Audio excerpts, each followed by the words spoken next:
Hello friends, எல்லாருக்கும் வணக்கம்.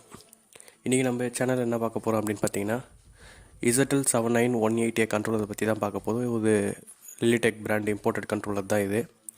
So temperature, humidity, timer functions, light options எல்லாமே வந்துடும். இது ஆல்ரெடி இந்த கண்ட்ரோலரை பற்றி நம்ம வீடியோவில் பார்த்துருக்கோம். நிறைய ஒயரிங் பண்ணுறது, ப்ரோக்ராமிங் பண்ணுறது எல்லாமே.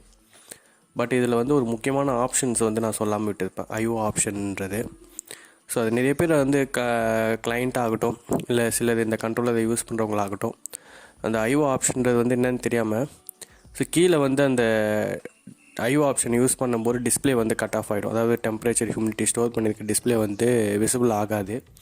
ஸோ அதை பார்க்கும்போது என்ன நினச்சிட்றாங்கன்னா, கண்ட்ரோலர் ஃபால்ட் ஆகிடுச்சு, டெம்பரேச்சர், ஹியூமிடிட்டி எதுவுமே ஃபங்க்ஷன் ஆக மாட்டேங்குது, வெளியே மேலே இருக்க டெம்பரேச்சரும் ஹியூமிடிட்டி மட்டும் தான் ஷோ ஆகுது அப்படின்ற மாதிரி கம்ப்ளைண்ட் சொல்கிறாங்க. ஸோ அது பார்த்திங்கன்னா கண்ட்ரோலரில் எந்த ஃபால்ட்டும் கிடையாது. அது டெம்பரேச்சர், ஹியூமிடிட்டிக்கான சென்சார் கேபிள்லாம் நம்ம கனெக்ஷன் பண்ணிவிட்டு பவர் சப்ளை கார்டு, அதாவது ஃபேஸ் நியூட்ரல், அதை கொடுத்துக்கலாம்.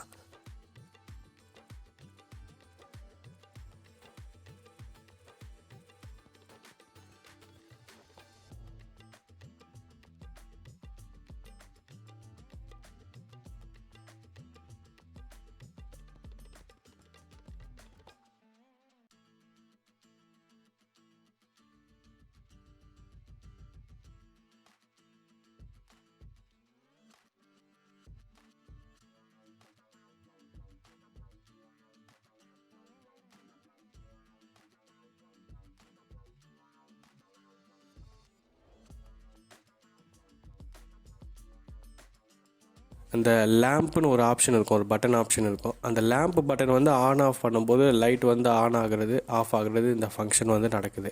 ஓகேங்களா? சிலர் அந்த லேம்ப் பட்டனை டீப் ப்ரெஸ் பண்ணிட்டாங்க, ஒரு 3 செகண்ட், ஒரு 2 செகண்ட் டீப் ப்ரெஸ் பண்ணிட்டாங்கன்னா ஆட்டோமேட்டிக்காக அந்த கண்ட்ரோலர் ஐஓ ஆப்ஷனுக்கு மாறிடும். இன்புட் அவுட்புட், அதாவது கண்ட்ரோலர் மேனுவலாக நம்ம ஆஃப் பண்ணுற மாதிரி தான். அது மேனுவலாக கண்ட்ரோலரை டர்ன் ஆஃப் பண்ணி வைக்கிறோம். கண்ட்ரோலரோட ஸ்பெசிஃபிகேஷனில் பார்த்திங்கன்னா, நம்ம அந்த மாதிரிலாம் எதுவும் பண்ணாமல் கண்ட்ரோலர்லேயே நம்ம ஆஃப் பண்ணிக்கலாம்.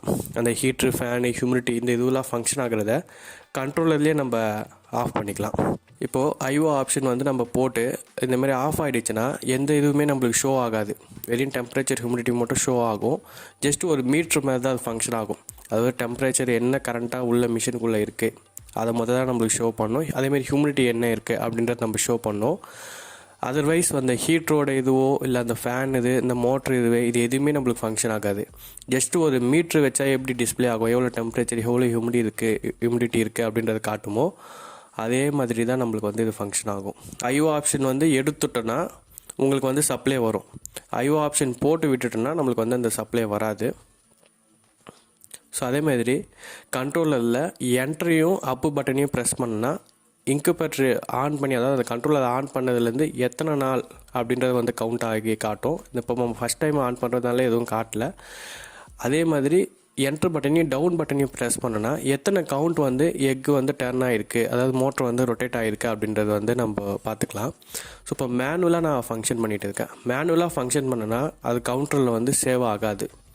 ஸோ அப்போ என்ன பண்ணலான்னா, நான் உங்களுக்கு இப்போ எப்படி கவுண்டரில் சேவ் ஆகும் அப்படின்றது நம்ம டைம் டியூரேஷன் ரெடியூஸ் பண்ணி கண்ட்ரோலரில் ப்ரோக்ராம் பண்ணிவிட்டு, ஸோ ஆட்டோமேட்டிக்காக டைமர் வழியாக ஃபங்க்ஷன் ஆகும்போது மட்டும்தான் அந்த கவுண்டர் இதில் சேவ் ஆகும் நம்மளுக்கு. ஸோ என்ட்ரியும் அப்பயும் ப்ரெஸ் பண்ணோன்னா T1ன்றது பார்த்திங்கன்னா எத்தனை நாள் எக்கு, அதாவது மிஷின் ஆன் பண்ணி எத்தனை நாள் ஆகுதுன்றது. என்ட்ரியும் டவுனையும் ப்ரெஸ் பண்ணிங்கன்னா T2 எத்தனை கவுண்ட் நம்மளுக்கு மோட்ரு ஓடி இருக்குன்றது காட்டுறது. ஸோ இப்போ நம்ம டைமரில் ப்ரோக்ராமிங் போயிட்டு டைமர் ரெடியூஸ் பண்ணி வைக்கிறேன் நான். ஸோ F1 எவ்வளோ நிமிஷம் கழித்து ஆன் ஆகணுன்றது, F2 எவ்வளோ செகண்ட்ஸ் டர்னர் ஃபங்க்ஷன் ஆகணும் அப்படின்றது. ஸோ இது F1ல் நான் 1 நிமிஷம் வச்சுட்டு F2ல் 30 செகண்ட்ஸ் வச்சுட்டு நான் ஸ்டோர் பண்ணிட்டேன்.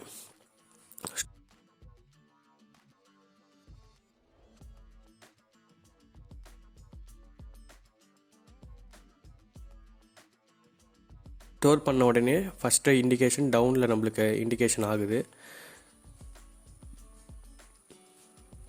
ஸோ 1 மினிட் 1 நிமிஷம் ஃபங்க்ஷன் ஆகிட்டு ஆட்டோமேட்டிக்காக ஆஃப் ஆகிடும்.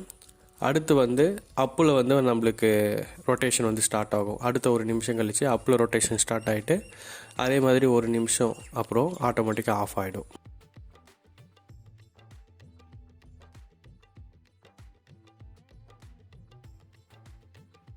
என்ட்ரியும் டவுனையும் நம்ம ப்ரெஸ் பண்ணி கவுண்டரில் சேவ் ஆகிருக்கான்னு பார்க்குறோம்.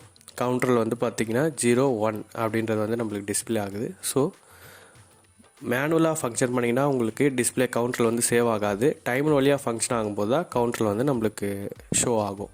அதே மாதிரி நான் ப்ரோக்ராமிங் உள்ள போதும். ஸோ எஃப்எஃப் அப்புறம் எஃப்எம் எஃப்டி இந்த மாதிரி ஆப்ஷன்ஸ் வந்து நம்மளுக்கு இருக்கும்.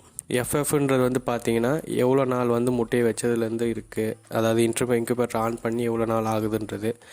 எஃப்எம் அப்படின்றது வந்து பார்த்திங்கன்னா எத்தனை கவுண்ட் வந்து எக்கு வந்து ரொட்டேஷன் ஆகிருக்கு அப்படின்றத பற்றி பார்க்குறது. ஸோ இது எல்லாம் தான். ஸோ இந்த மாதிரி தான் காட்டும். உங்களுக்கு காட்டும் போதே டிஸ்பிளே போயிடுச்சு அப்படின்றவாங்க.